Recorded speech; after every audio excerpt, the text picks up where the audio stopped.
everyone, a very good evening. You're watching the penultimate episode of The Money Show for the year 2019 and for the decade of the 2010s with me, Mubina Kapasi. Today we have lots lined up for you and especially your end specials. We will be talking about the wealth creators of the decade gone by, how you can make the decade to come very special for your money, and also some tips that will help you meet all your resolutions that I'm sure many of you have made when it comes to your money and your wallet. First up, we will be meeting the fund manager that has really outperformed in the decade gone by, and that's Vinit Sambre. He manages the DSP small cap fund, and that fund has managed to double investors' money in the last decade. Also, some very simple tips and implementable strategies that will help you not only earn more money but also save your taxes, thus leading to you being able to create a lot more wealth by the time you end the year. And finally, of course, not to mention, it's also important that you spend your money prudently and wisely. So Harsh Rungta will be joining us with some of the top tips on how you can manage your money more efficiently and save and nurture your money tree. But before we begin the show, let's take a look back at how the decade was for mutual funds. Definitely, the decade was not all smooth sailings. In fact, in 2010, we just came off the global financial crisis, which means markets as well were a bit low. Now, if you had, at that juncture, when we were in the thick of so much bad news, of so much bouts of recovery, invested in mutual funds, in some of these names, here's what you would have enjoyed in terms of money.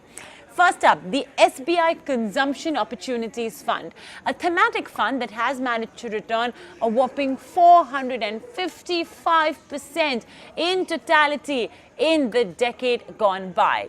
The number 2 spot goes to the Canara Robeco Emerging Equities Fund that has returned 448%. Again, no mean feat. The SBI Small Cap Fund has managed to return 417%. And then you have another one from the SBI AMC stable, the Focused Equity Fund, that's returned 388%. Another thematic fund that's got the headlines is the Aditya Birla MNC Fund, 385% return in the last decade. So clearly, even though a lot of the investors out there who may be holding Aditya Birla funds may be complaining right now because the last 1 year has seen some tough times, clearly the long term has really managed to make some money. Let's move on from Aditya Birla MNC. There's also the ICICI Prudential FMCG Fund, again a 378% return. Looks like there are 2 consumption-oriented funds out of the 10 that have returned the most in the decade. There's another thematic fund and another one from the Aditya Birla stable, the ABSL India Gen Next Fund, a neat 367% return.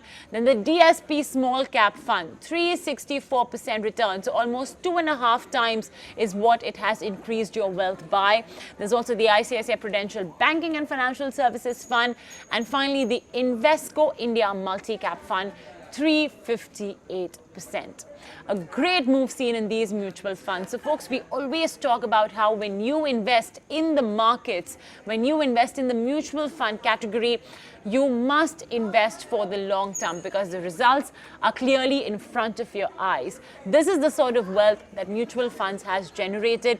If you had started a SIP, for example, of only 1,000 rupees in a DSP small cap fund from Jan 2010, today you would be sitting on a corpus of 2.5 lakh rupees. Such is the wealth that can be generated only and only by mutual funds.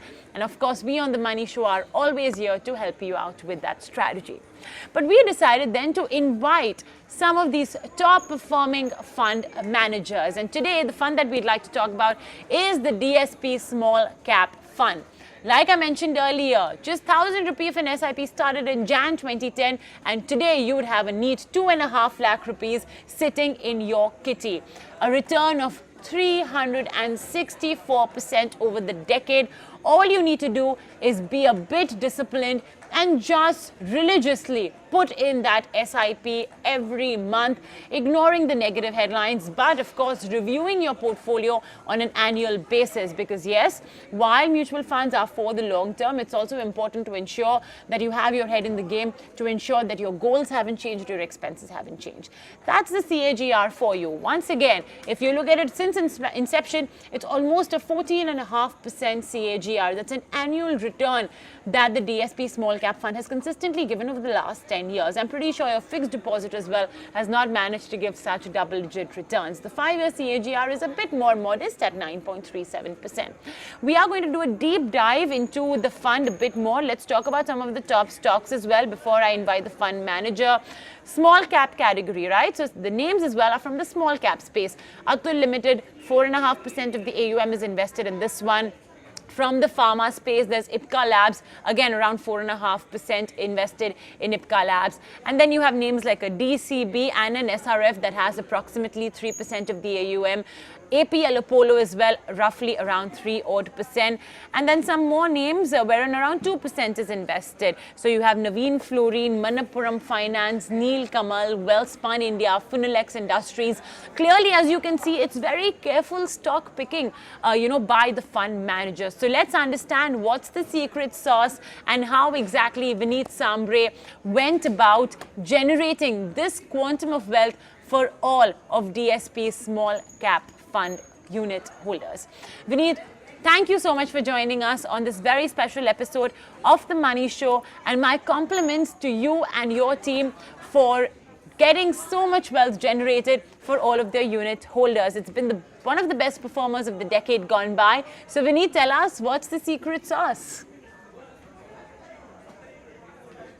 First and foremost, I know, let me thank you and appreciate the fact that y'all are actually considering a decade time to sort of recognize the fund performance, and surely DSP small cap through time has met up the expectation what the investors had. But I think the most important factor is that when we are looking at the stocks in the fund, we are looking at long-term picture.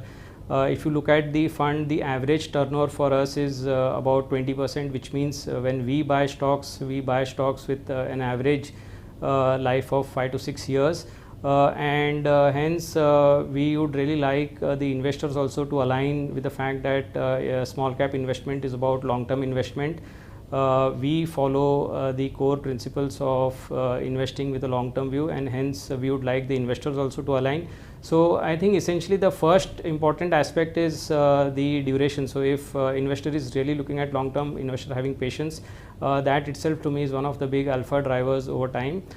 Secondly, if we were to just dissect the fund over the last decade, if we were to think about the performance, the stocks which we have held for more than 5 years and over, they have roughly contributed to about 55 to 60% of the overall performance through the last decade, which means what I spoke about, these stocks which we hold for long term, they have really played an important role in defining the fund performance over a period of time. Thirdly, I would really attribute it to the philosophy which we have been following. We are blessed with a very strong team of research analysts, and through time the philosophy has been to identify companies where they are run by a very strong and capable management. There are the focus of the company is growth, the focus of company is cash generation, and there is respect for capital, which means the ROC of the company tends to be superior. So we have kept a very high degree of focus on identifying these companies and really have eliminated some of the others which do not meet this criteria. I mean, I would feel that whatever the fund has performed over the last decade, I would really attribute it to these 2 or 3 reasons really.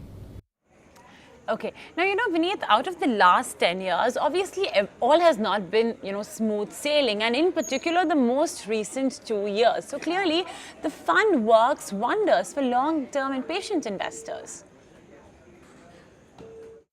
So, it's very important that, as I said, the category really is a category where the cycles take longer time to perform. small businesses take slightly longer time to perform, hence the importance of long term. And really going by the last 2 years, it has been challenging for the whole category as such. If we look at the small cap as a category, they have not been doing so well.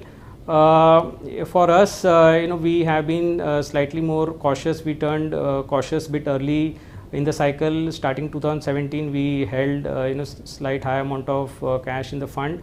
And also some of the sectors like the textiles or the building materials, they haven't lived up to their expectation in terms of the performance. So I would attribute that the last 2 years have really, these were the few reasons which actually hurt the performance. But I think the businesses which we own within these segments, they really fit our investment criteria, and we believe that as the cycle play through, as the mean reversion takes place, as some of these sectors start performing, we are hoping for a better time, as far as the fund is concerned. Okay, Vinit, you have a high portion of the fund in textiles and chemicals and industrial products, very niche segments, and you usually, most of the mutual fund fact sheets that you pick up, banking and financial services features very, very predominantly. So if you could talk to us, why are you bullish on those? What exactly is the rationale? So clearly, as I mentioned, the philosophy has been more bottom-up stock selection approach, and wherever by and large the companies have met our core fundamental philosophies, we have looked at those, and interestingly we have found some of these investable opportunities in the sectors which you mentioned. Banking by and large, we do not really have too many small banks to really look at, and the ones which are within those categories, they may not fit our qualitative parameters, and which is where we have sort of been underweight on the banking and financials. And despite the banking and financials being a large, it is a large proportion in the overall category, and that has done well. Despite not owning a large chunk of those, I think some of the other investments through time have done their bit, and hence we sort of we find favor in owning some of these businesses as such. People often say that small caps have more volatility, are more risky, and we did see that as well in the year gone by. I mean, small and mid caps were battered out of shape, whereas the benchmarks were still a little more resilient. So, from an investor perspective, if I have to compare two funds rather from your fund house, the DSP small cap fund versus, let's say, a DSP large cap fund, would you say that the former inherently will be a bit more risky? I would say risk is more in terms of the short-term volatility, and risk. When we really try to understand the short-term volatility, it is surely more pronounced in case of small caps as compared to the large caps. So what tends to really, if we look at the long history of the small caps and compare it to the mid caps and the large caps, I think interestingly the small caps as a category tend to perform when the economy is doing really well, when the large caps have done their bit, and then it's the second or the third layer, which is the small cap, which then starts performing. So we really need a very robust economy to sort of for the small caps to do well. But by and large, if we if we look at the DSP small cap fund performance, just going by the track record or the historical performances, we have seen relatively less drawdowns as compared to the benchmark, and that the credit actually goes to the stock selection which we have within the fund. So hence, in a way, I would say to that extent the fund metrics are as compared to the benchmark are better well placed.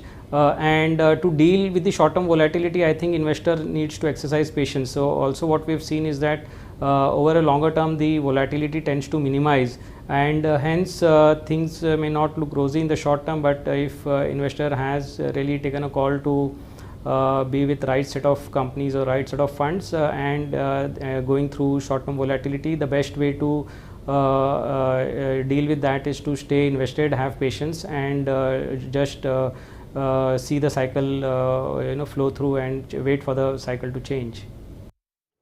Okay. Now, Vinit, we often say that you should have large caps in your portfolio, then mid caps, and then small caps. But, last 2 years, small caps had a really, really tough time. So, how do you see the next decade shape up for small caps? The idea is to basically give our investors a chance and to sort of look at maybe how their portfolio could perform. So, what is your view on the small cap space, since that's your specialty? And especially because, yes, in 2010, the DSP small cap fund did great. But again, the India of 2019 is very different. Compared to the India of 2020. So what will be in store according to you for small caps? Yeah, I would agree that in the last decade there are a lot of changes which has really happened. We have observed that the cycles have turned shorter. There is a lot of disruption which is taking place. There are technological disruptions. The regulatory framework is, it keeps changing. It adds to volatility.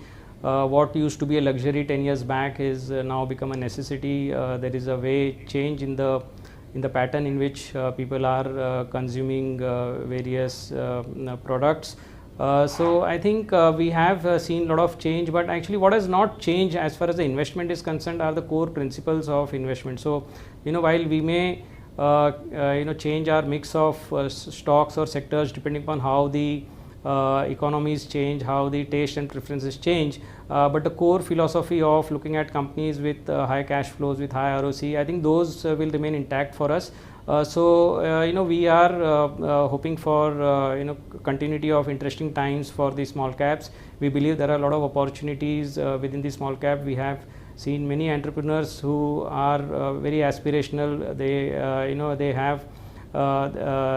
have set a very reasonable benchmark for themselves. They have many of them have they are high on the corporate governance scorecard. So we find opportunities, and hopefully the next decade will also provide us opportunity. As I said, because of the changing times, some segments may change. We may find newer opportunities in new categories, but the core philosophy is what we are going to stick to, which has proven its success over a period of time. So those philosophies would not change. Now, we often have this tendency to look back at a fund's past performance and predict its future returns. So how do you essentially, Vinit, we do have this whole past return bias. So we thought we'll ask you itself, what sort of return expectations should investors have, after completing this great decade from the DSP small cap fund? I think in terms of the overall category, I think going by the how the category has performed over the long period of time, the category tends to have potential to really outperform the mid and large caps by virtue of its sheer size, which enables it to grow at a clip higher than the large caps. And if we look at fundamentally, the valuations eventually tend to follow the growth over a long period of time. So if we have clear visibility that the small cap companies they have the right ingredients and they have the potential to outgrow the large caps, then over a longer term, let's say you talk about of 1 decade, which we really appreciate.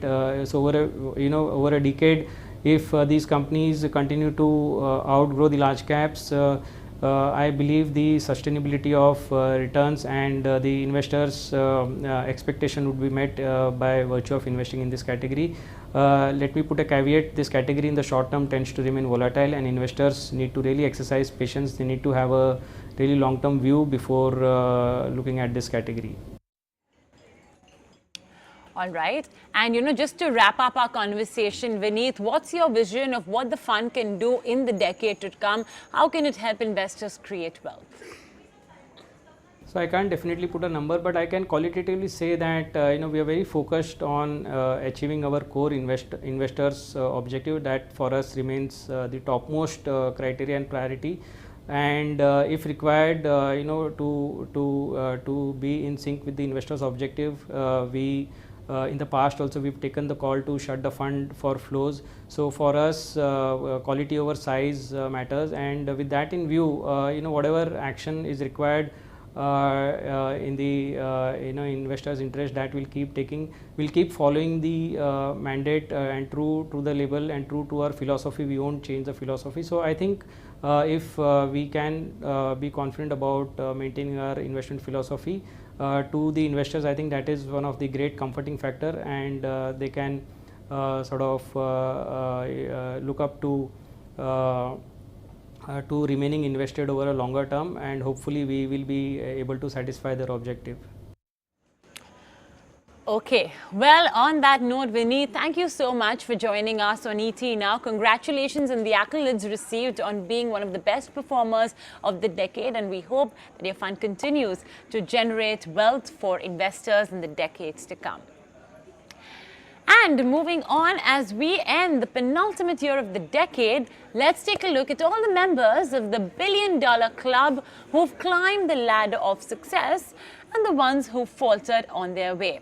My colleague Jayesh Khilnani is joining in with a special segment of what we call snakes and ladders in this $1 billion club. Take a look.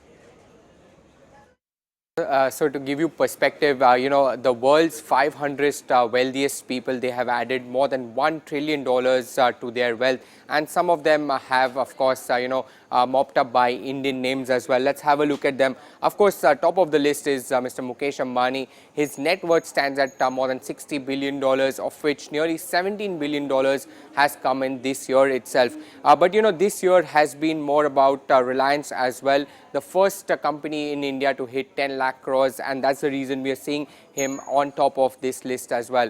The second person on the list who has added significant wealth is Mr. Azim Premji. Now, if you have a look at his net wealth, how it has in fact turned out in 2019, $18.5 billion is what he is worth currently, out of which about 1.1 billion has been added this year itself. Of course, last on the list, or the third person that we have on this list, is Shiv Nadar. Now, if you have a look at his wealth as well, $15.5 billion is what he currently has, out of which more than $2 billion has come in 2019 as well. All right, Jayesh, thanks a lot for that. Well, on that note, we'll slip into a very short break, but don't go anywhere. Lots lined up when we return.